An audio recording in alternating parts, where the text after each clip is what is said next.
आश्रम के कक्ष में तो एक भी असुर बालक नहीं है। क्या? हाँ, एक भी बालक नहीं है। इसका अर्थ ये हुआ कि इसके पीछे अवश्य कोई रहस्य छुपा हुआ है।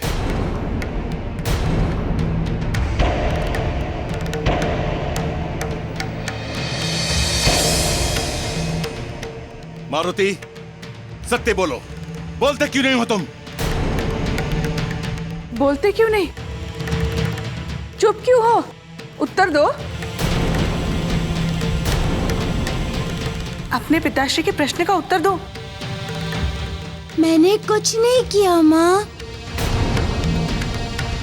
झूठ झूठ बोल रहे हो तुम। मिथ्या है कथन तुम्हारी।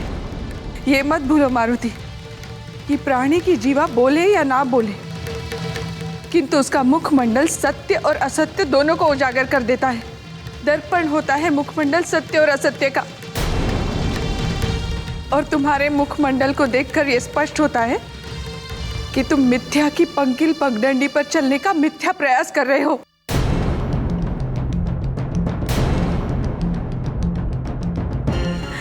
अतएव सत्य बोल दो मारुति।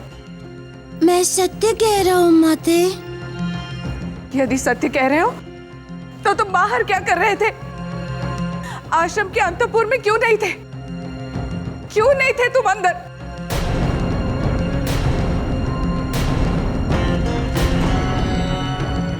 आश्चर्य है कि जिन असुर पुत्रों से आज ही तुम्हारी मित्रता हुई और आज ही ये घटना घटी। क्यों घटी ये अप्रत्यक्ष घटना? बोलो मारुति, बोलते क्यों नहीं हो तुम?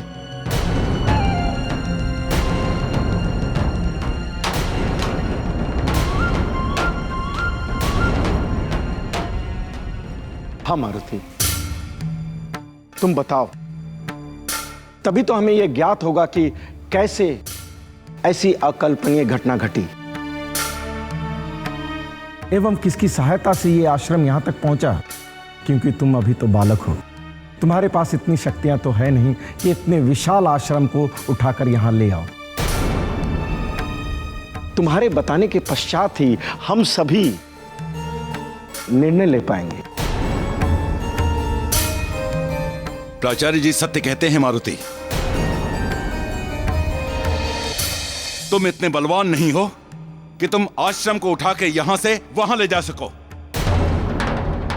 यदि तुम ये सोच रहे हो कि तुम्हारा मौन हमारी दृष्टि में तुम्हें निरपराध सिद्ध कर देगा, तो ये तुम्हारी भूल है मारुति।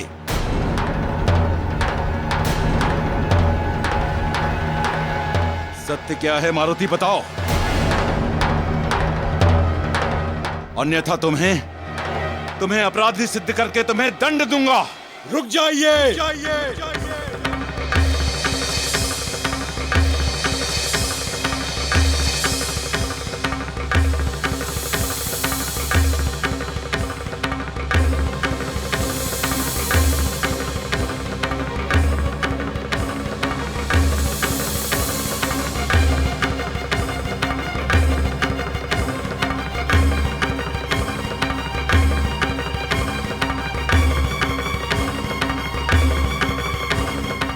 मारुति ने कोई अपराध नहीं किया है और निरपराध दंड के भागी नहीं होते।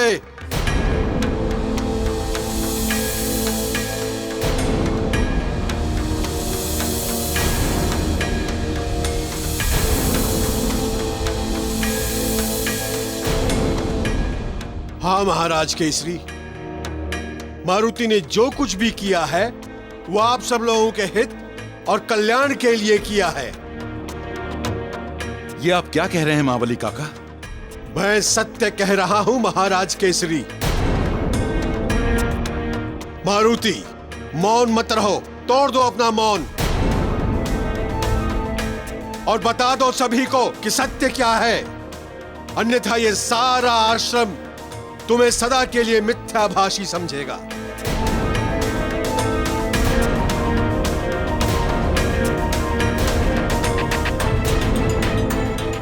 मैं क्या कहूँ काका, क्या बताऊं? तो ठीक है, मैं ही बता देता हूं कि सत्य क्या है।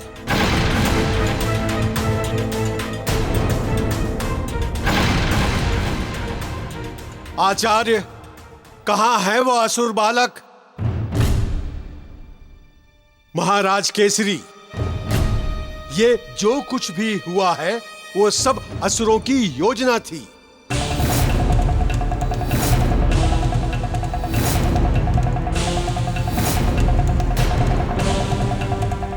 आप सभी लोगों को और इस समस्त आश्रम को जलाकर भस्म कर देने की योजना।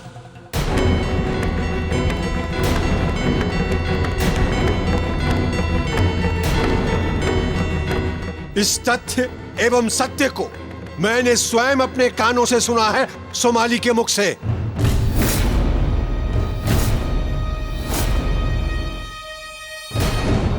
तो हम लोग बचे कैसे? मारुति के कारण, उसकी दैवी शक्तियों के कारण।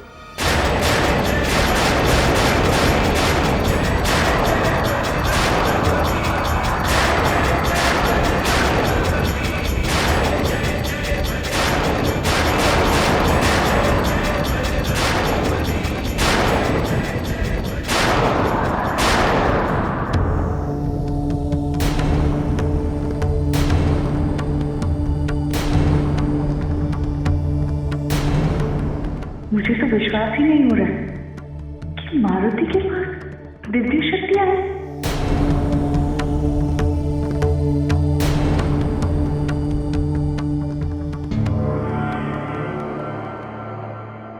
अनजाने में हमसे ये कैसा अपराध हो गया?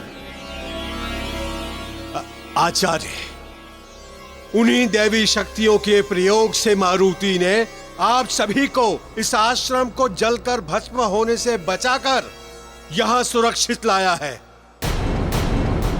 हम तक्षण से श्राप देते हैं, इसे क्षण वो शक्तिहीन हो जाए।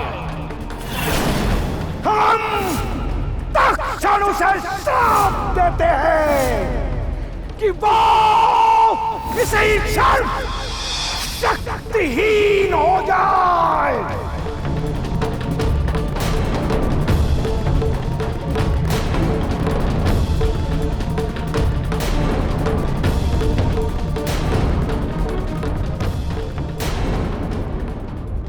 महाबली काका, आप ये किन देवी देवताओं की शक्तियों का वर्णन कर रहे हैं? मैं कुछ समझ नहीं पा रहा हूं। समझना इतना कठिन भी नहीं है महाराज केसरी।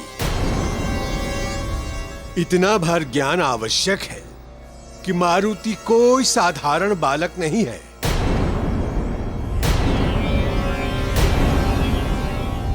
ये वो बालक है जिसके पास समस्त देवों की अलौकिक शक्तियां प्राप्त है।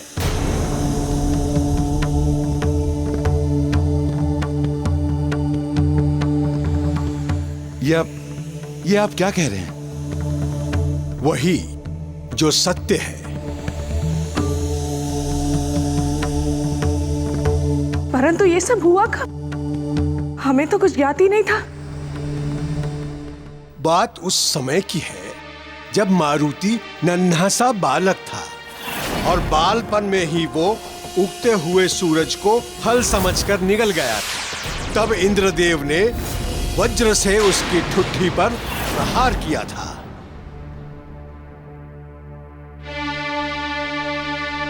मेरे नन्हे फूल जैसे बच्चे पर इंद्र ने वज्र से वार किया। इतना कष्ट हुआ होगा तुम्हें, कितनी असहाय पीड़ा हुई होगी। और एक मैं, मुझे तो कुछ भान ही नहीं कि ये सब कब हुआ। तब जब मारुति कुछ समय के लिए गृह से लुप्त हो गया था,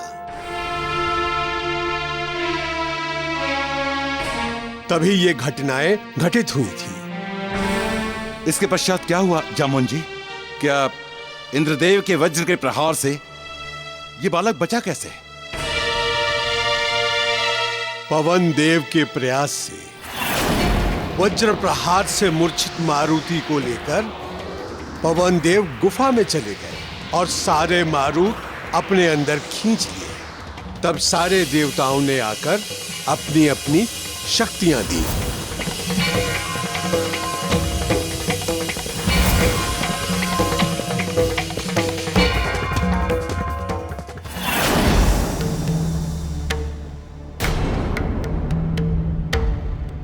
हमारे मारुति के पास इतनी सारी शक्तियां, और हमें इसका आभास तक नहीं था। आश्चर्य है, नहीं? महाबली काका, आप इतनी बातें जानते थे तो हमें बातों से अवगत क्यों नहीं करवाया आपने? कैसे कराता पुत्र, विवशता की बेड़ी जो थी। कैसी विवशता? स्वयं पवन देव को दिए गए वचन की विवशता। पवन देव को वचन देने की विवशता? हाँ पुत्र, उन्होंने किसी को भी इस रहस्य को बताने के लिए मना किया था। परंतु क्यों? इसलिए कि मारुति को दी हुई शक्तियों का दुरुपयोग ना हो। किंतु हम इसके माता पिता हैं। हाँ हाँ, सत्य है, आप इनकी शक्तियों का दुरुपयोग नहीं करती, परंतु यदि कोई और जान जाता तो इनकी शक्तियों का दुरुपयोग कर सकता था। इसीलिए इन शक्तियों के रहस्य के बारे में उन्होंने मेरे और मारुति के बीच में गोपनीय रखने को कहा था।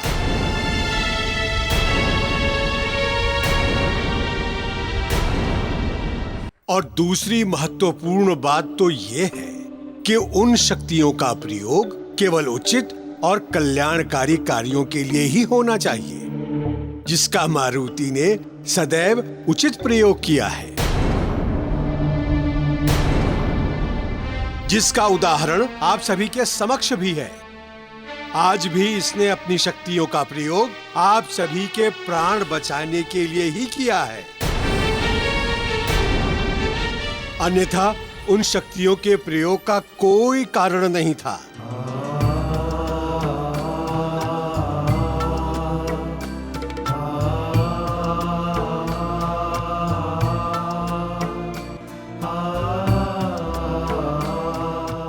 आज मेरे पुत्र के कारण मेरी ममता, मेरा मातृत्व धन्य हो गया। तुमने मेरे गर्भ से जन्म लेकर मुझे धन्य कर दिया, मेरे जीवन को धन्य कर दिया मारुति।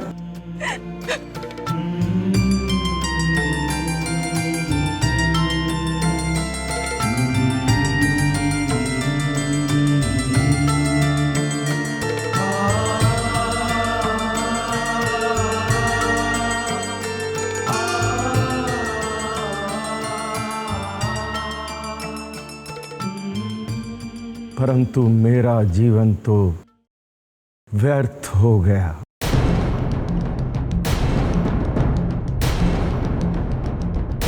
ये आप क्या कह रहे हैं? इसके अतिरिक्त क्या कहूं महाराज? इसके अतिरिक्त कोई दूसरा शब्द नहीं है मेरे पास। जो हमने भूल की है, जो हमने पाप किए हैं, उसका ना तो कोई प्रायश्चित है, ना तो कोई दंड।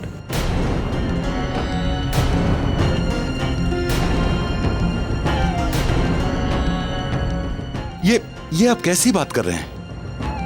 बहुत सीधी, सरल, स्पष्ट बात कर रहे हैं महाराज। जब इसके आश्रम के उठाने पर भयक्रांत होकर हमने इसे शक्तिहीन होने का श्राप दिया था, वो पाप नहीं तो क्या था?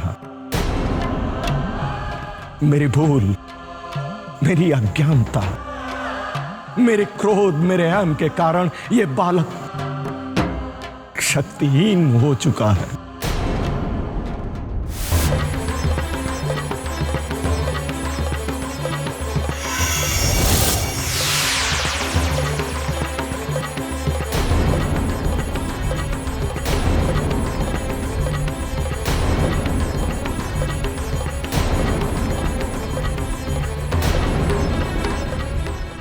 सारी शक्तियां खो चुकी है इसकी, समस्त देवताओं से प्राप्त अलौकिक शक्तियां इसके पास से समाप्त हो चुकी है,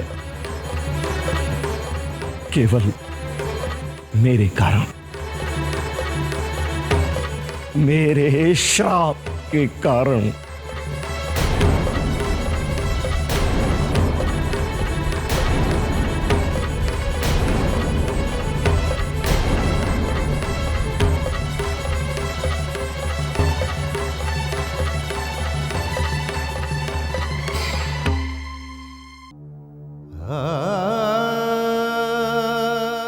नहीं गुरुदेव नहीं, यदि आप मुझसे क्षमा मांगेंगे तो मैं स्वयं की दृष्टि से गिर जाऊंगा। तत्पश्चात मैं कभी अपने आप को क्षमा नहीं कर पाऊंगा और फिर श्रेष्ठ गुरुजनों के कर कमल क्षमा मांगने हेतु कभी नहीं जुड़ते। छोटों को आशीर्वाद देने हेतु उठते हैं।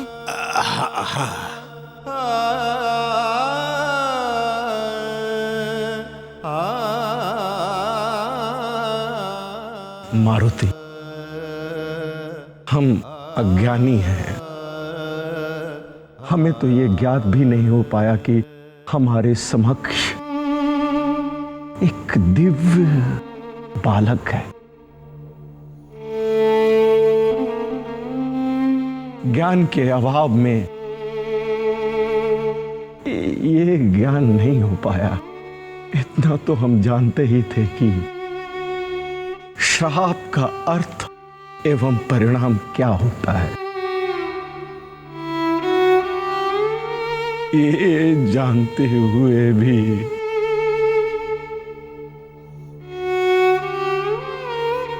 हमारे मुख से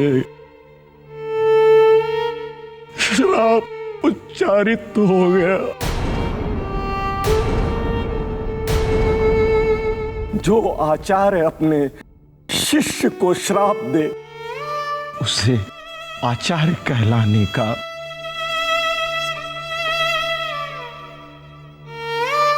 अधिकार नहीं है।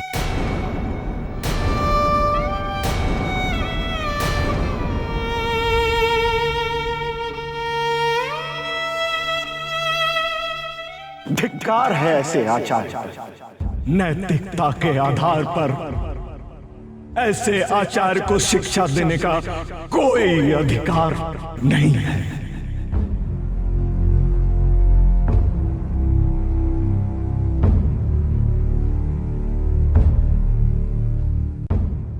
अतएव आज से हम आचार्य का पद त्यागते हैं।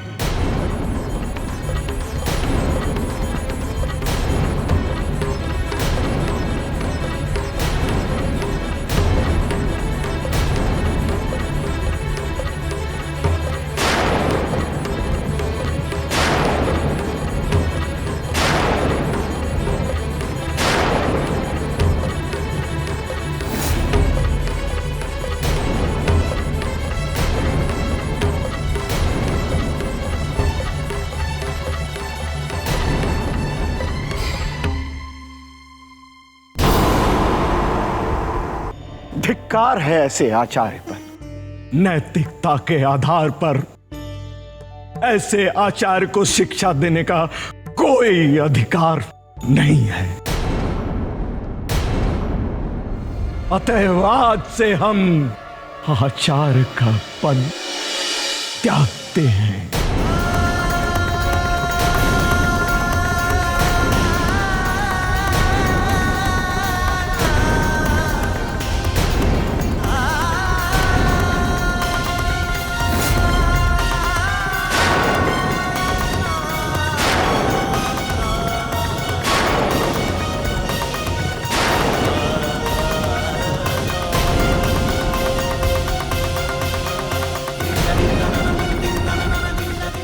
ऋषिवर, ऐसा मत कहिए ऋषिवर, ऐसा मत कहिए।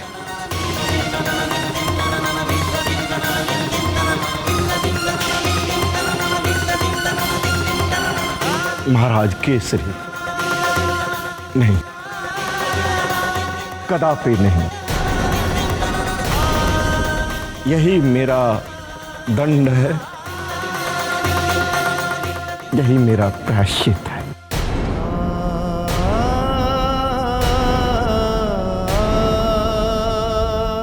अतएव ऋषिवर हमें क्षमा करें। ऋषिवर, आपके श्राप के प्रभाव को निस्तेज करने का या समाप्त करने का कोई उपाय नहीं है, कोई विधान नहीं है, कोई ऐसी क्रिया नहीं है जिससे कि आपके द्वारा दिए गए श्राप से मारुति को मुक्त किया जाए। तनिक विचार कीजिए ऋषिवर, तनिक सोचिए।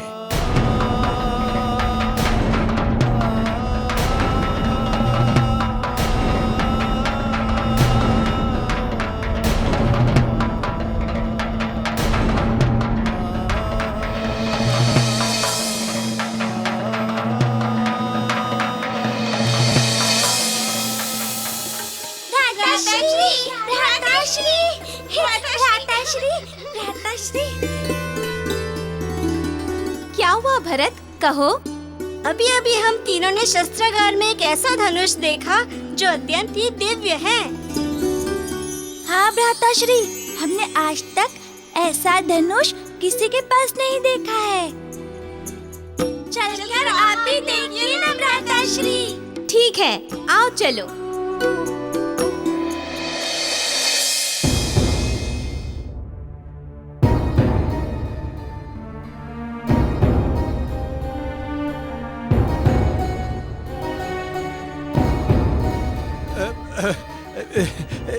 ऋषिवर, कोई उपाय सूझा? कदाचित मुझे श्राप को निष्फल करने का कोई मार्ग सूझता, किंतु दुर्भाग्य है हमारा कि हम मारुति को श्राप मुक्त नहीं कर सकते। अक्षम हैं हम, असहाय निर्बल हैं हम। कारण यह है कि जिस मानसिक स्थिति में हमने मारुति को श्राप दिया था, उस स्थिति के कारण श्राप को निरस्त नहीं किया जा सकता।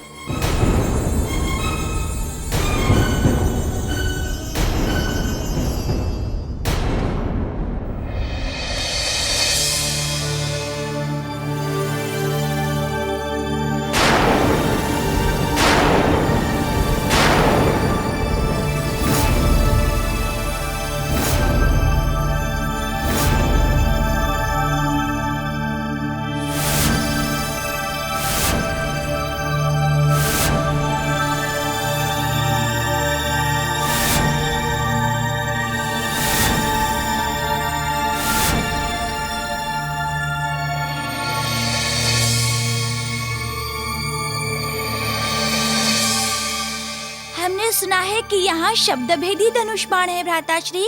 अच्छा, शब्दभेदी? हाँ भ्राताश्री, लक्ष्मण सत्य कह रहा है। परंतु वो धनुष बाण है कहाँ? कहीं दिख तो नहीं रहा।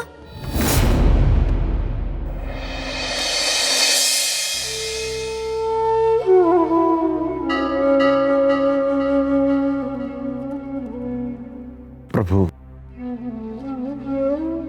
हमने अपने तपोबल का अनुचित लाभ उठाकर जो अपराध किया है उसका प्रायश्चित करते हैं और भविष्य में यह संकल्प लेते हैं कि हम अपने विवेक पर पूरा नियंत्रण रखेंगे।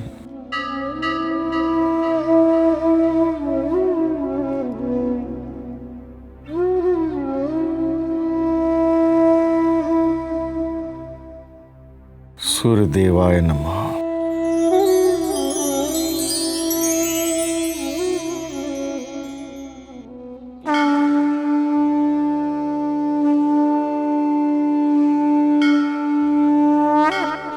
एहि सूर्य सहस्राक्षो तेजो राशि जगत्पते अनुकंपम मां भक्त्या गृहाणार्घ। 「 दिवाकर। 「 」 「 「 」 「 」 「 」 「 」 「 」 「 」 「 」 「 」 「 」 「 」 「 」 「 」 「 」 「 」 「 」 「 」 「 」 「 」 「 」 「 」 「 」 「 」 「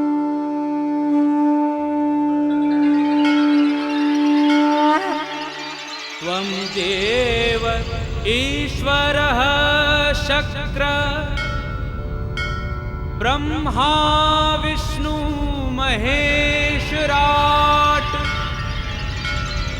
परं धर्मं परं ज्ञानं त्वां सूर्य प्रणमाम्य।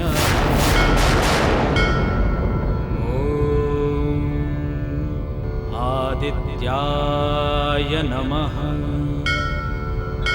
ॐ सूर्याय नमः।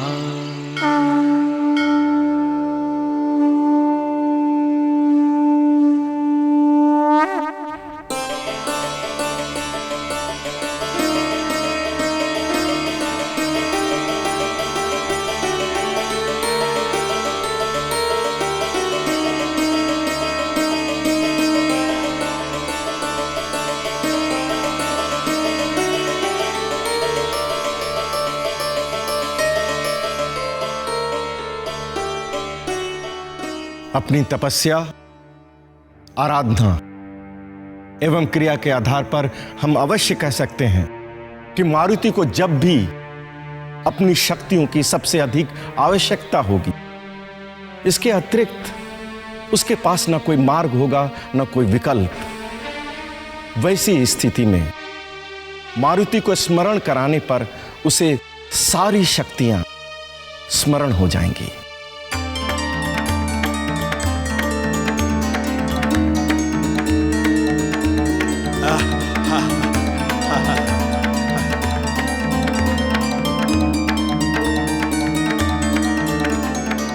अच्छा तो है गुरुदेव, यदि मुझे स्मरण दिलाने पर वो शक्ति स्मरण में आएंगी तो इसमें हानि क्या है? आप व्यथित क्यों हो रहे हैं? इसमें भी कोई ईश्वर की इच्छा होगी। अवश्य कोई अच्छी बात छुपी होगी इसके पीछे। प्रभु,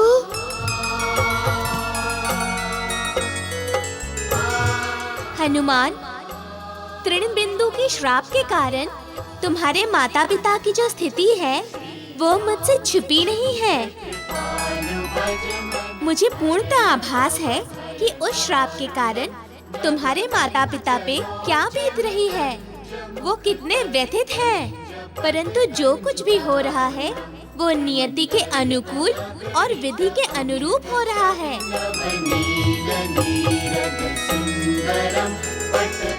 अतएव अपना मन छोटा मत करो। तृणबिंदु के श्राप से तुम्हारे भविष्य की घटनाएं जुड़ी हुई है, जिसमें सबसे प्रथम एवं सर्वोपरि बिंदु है तुम्हारी शिक्षा। प्रभु, मैं क्या जानूं? मैं ठहरा अज्ञानी मूर्ख, अंतर्यामी तो आप है प्रभु। हनुमान, कभी कभी बड़े उद्देश्यों के लिए जीवन में अप्रत्याशित एवं अनिश्चित घटनाएं घटती हैं, जिनसे विचलित नहीं होना चाहिए, क्योंकि इन समस्त घटनाओं के पीछे कोई न कोई कारण अवश्य होता है। तुम्हारे अंतता की ये शक्तियाँ तो कुछ भी नहीं है हनुमान। भविष्य में यही श्राप तुम्हारे जीवन में अनेकानेक शक्तियों का स्रोत बनेगा। मुझे शक्तियों का स्रोत नहीं, आपके श्री चरणों में स्थान चाहिए। आज्ञा दें प्रभु।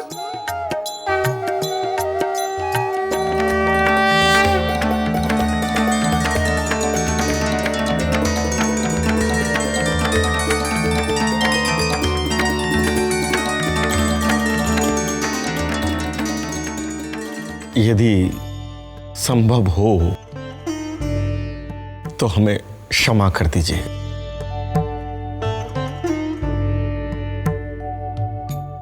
हम आशीर्वचन देते हैं और साथ ही साथ ये भविष्यवाणी भी करते हैं कि आपका ये पुत्र आप लोगों का नाम उन्नत करेगा और इसके नाम के साथ ही सदा आप लोग जाने जाएंगे। इस बालक के विषय में एक विशेष बात, इसे ऐसे आचार्य के पास भेजिएगा जो इसका तेज सहन कर सके, इसको ज्ञान देने का सच्चा अधिकारी हो। अब हम ज्ञान देने में अक्षम हैं।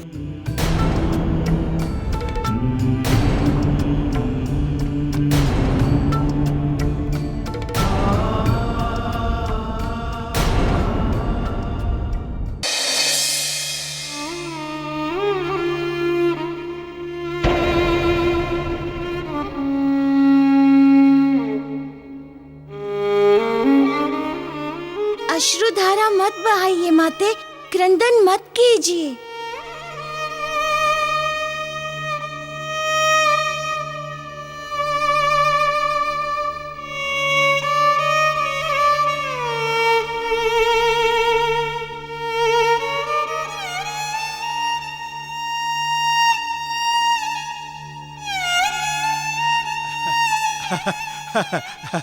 आइए आइए, चलिए अंजन प्रदेश चले।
प्रकाश लुप्त हो गया है, अपने अपने चक्षु खोल लीजिए।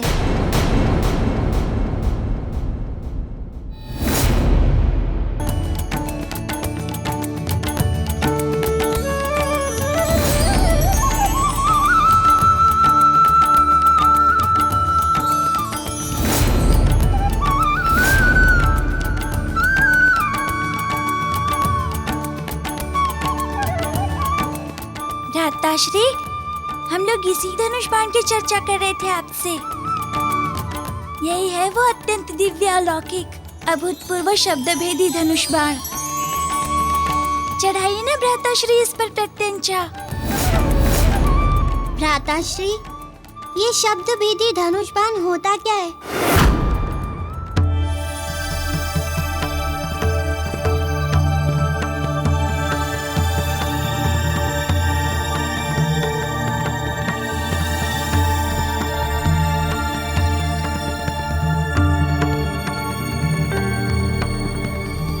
इसकी विशेषता ये है कि इससे भेदन शब्दों की ध्वनि तथा इसकी दिशा निश्चित कर ली जाती है।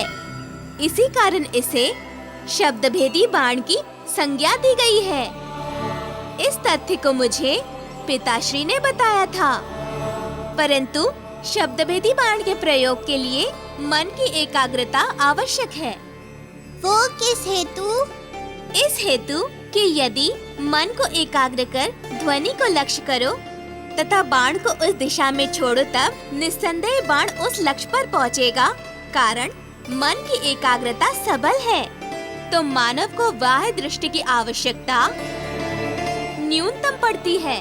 भ्राताश्री, यदि ऐसा है तो क्यों न हम किसी ध्वनि पर इस बाण का परीक्षण करें? इसके पूर्व ना तो हमने कभी ऐसे बाण के बारे में सुना था और ना ही कभी देखा है। इसका प्रयोग होते देखना अत्यंत ही उत्तेजक एवं रुचिकर होगा। चलिए ना भ्राताश्री, चलिए इसका प्रयोग करें। चलो, इसका प्रयोग हम बाहर मुक्त आकाश में करेंगे। वहीं हमें शब्दों की उचित व्याख्या एवं दिशा का ज्ञान प्राप्त होगा। चलो।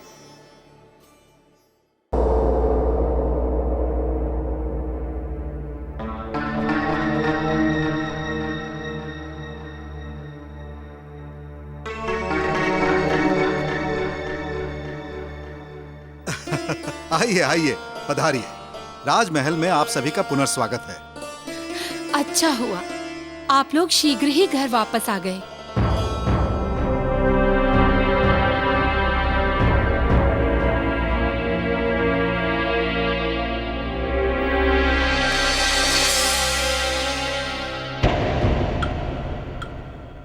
मारुति, वत्स, तुम भी गुरुकुल छोड़कर इन सबके साथ चले आए?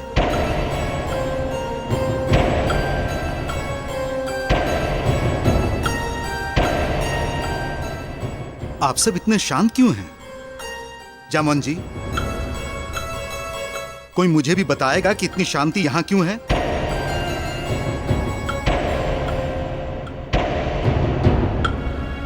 अंजना, तुम मारुति की शिक्षा पूर्ण हुए बिना ही उसे गुरुकुल से लेकर आ गई।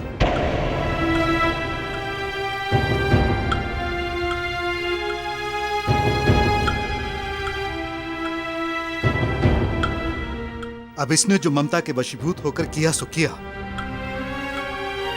तो मैं आपसे पूछना चाहता हूं पुत्र केसरी, कि आप भी तो वहां थे।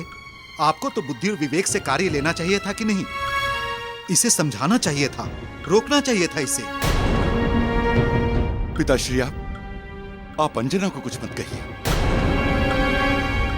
इसमें अंजना का कोई दोष नहीं है। दोष है तो वो हमारे भाग्य का दोष है। भाग्य का? ये तुम क्या कह रहे हो पुत्र? सत्य कह रहा हूं पिताश्री। इसमें किंचित संशय नहीं है कि मारुति की दीक्षा अधूरी रह गई।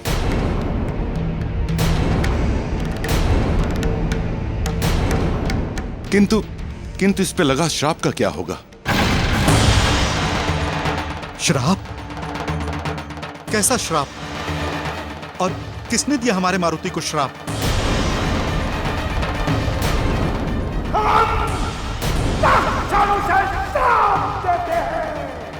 इसे क्षण